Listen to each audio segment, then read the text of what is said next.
I've been working as fast as I can, and it's my hope that soon this channel will become home to a whole series of introductory blog videos, laying out the core principles and beliefs for a new religion. A religion for people who want a spiritual community but without all the nonsense. A religion for the 21st century. A religion of redefined spirituality for people who believe in things like evolution and science, but don't feel quite comfortable with the dead, life is nothing but empty process kind of worldview of the atheists. Yes, the universe is very much a machine, but it's also alive, and I, for one, cannot be convinced that it's not, any more than I can be convinced that things like art, music, dance, and other forms of creative beauty are not spirituality, or that love in all of its forms is not spirituality, or that spirituality lies in loving a deity that, according to the record, is a total psychopath who hates me. But I live in a zombie culture of people who have been indoctrinated as young children into a religion of nonsense. And it's not the only religion of nonsense. Prophecy religions are essentially followings of people who claim to have privileged access to the divine. They make little sense, if any, and are laden with ideas that belong in the past, like the idea of women as property of men, or human sacrifice, or holy war. The list goes on and on. Other more observation-based religions tend not to be well understood in the West, where people are already conditioned to think in terms of the prophecy-based religion and its web of misperceptions that creates our world. But reality doesn't hide in the pages of a holy book. Reality is everywhere, always, and doesn't require you to put your rational mind in bondage so you can make some impossible leap of faith to accept something that makes no sense. If you can believe that there are unseen natural laws that govern our universe, and you have every reason to, you can also believe that there's something in the fabric of existence itself that wants to live, survive, and evolve. So maybe the spiritual is the basis of our being and not some magical world of angels. And maybe spirituality isn't some journey back into the womb of existence, but rather lies in celebrating the life that we became physical beings to experience and express.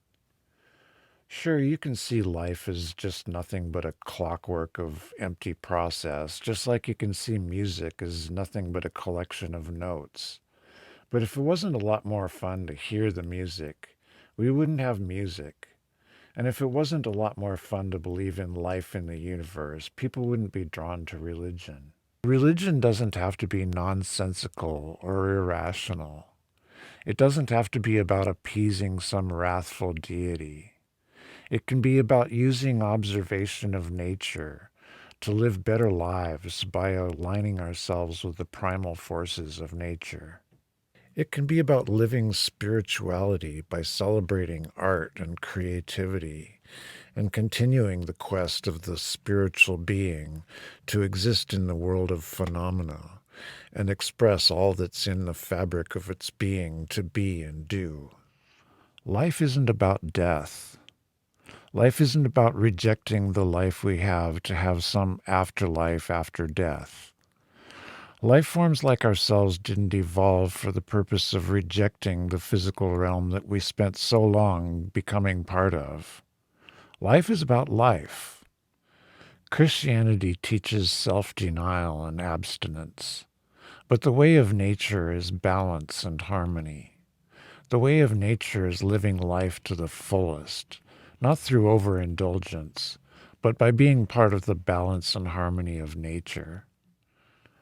Life is not black and white dualism.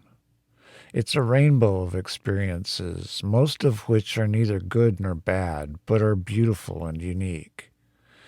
Yes, there's right and wrong, but what's right in one situation may be wrong in another.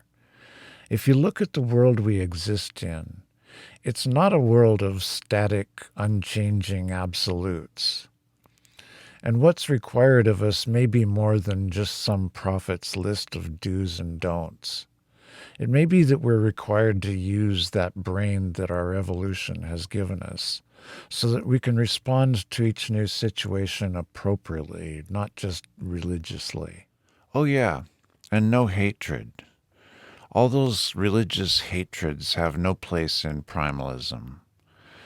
Primalism means leaving behind religious, classist, racist, and phobic hatreds, along with the superstitious belief that the only sacred and acceptable form of love is one that has no physical expression. Because, that's dirty. Also, you might be wondering why I'm naked. All I'll say about that for now is that it has nothing to do with sex, but everything to do with equality and human rights. Some people will be unhappy with primalism because it doesn't offer a cosmic parental figure that has everything under control and answers prayers. Others will find too many unprovables and call it unscientific. Primalism is not science. It's just a logic and observation-based conception of life that isn't incompatible with science. And it's not out to take away from you whatever concept of the divine is precious to you, as long as you remember and accept two things. One, that each person's conception of the divine is a personal thing, and everyone is entitled to their own truth in that regard. And two, primalism is not about the worshiping of a deity that may or may not exist. The reason for living in primalism is life itself.